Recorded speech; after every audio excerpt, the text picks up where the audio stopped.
আমি অবশ্যই বলতে চাই যে শাকিব খানের থেকে প্রিন্স মামুনের জনপ্রিয়তা এখন সব থেকে বেশি। আপনি কি কিছু খান? কিছু খাই বলতে इसकी माँ का भोला चेहरा।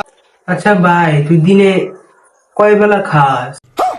তোর তো দেখলেই বোঝা যায় তুই একটা গাঞ্জাখোর। Oh hey, what's up guys? मैं जे শিবান্ত বল, welcome back to another video. তো সবাই কেমন আছো? অনেকদিন পরে ভিডিও দেওয়ার মূল মতলব হলো আমি একদিন অসুস্থ ছিলাম, তার জন্য ভিডিও দিতে পারি নাই। তো আজকে থেকে খেলা হবে। এই সময় কম, শুরু করো। তো শুরু করা যাক। শাকিব খানকে আমি না সারা বাংলাদেশের লোক চিনে বর্তমানে। তোমার কাছে কি এখনো মামুন সেরা? হ্যাঁ, আমার কাছে মামুনই সেরা।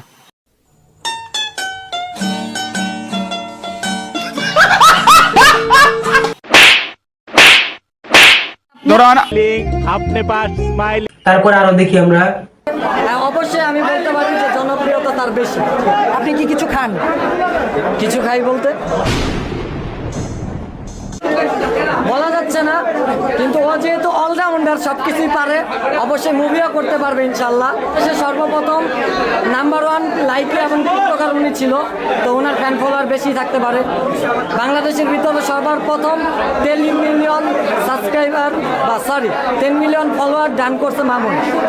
যদি ওই রকম ভাবে সে নিজেকে তৈরি করতে পারে, অবশ্যই আমার ভাই লাখে একটা।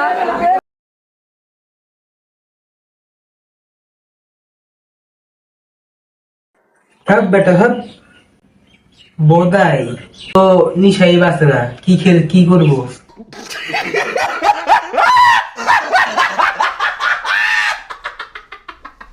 তো গাইস, আজকে ভিডিও এতটুকুই। আজকে আর কথা বলতে পারছি না, আমার গলায় একটু সমস্যা, তার জন্য। তো আমরা মিলবো পরবর্তীতে আরো কোনো আরেক ভিডিওতে। ততদিন সবাই সুস্থ থেকো এবং চ্যানেলটাকে সাবস্ক্রাইব করে দেবো।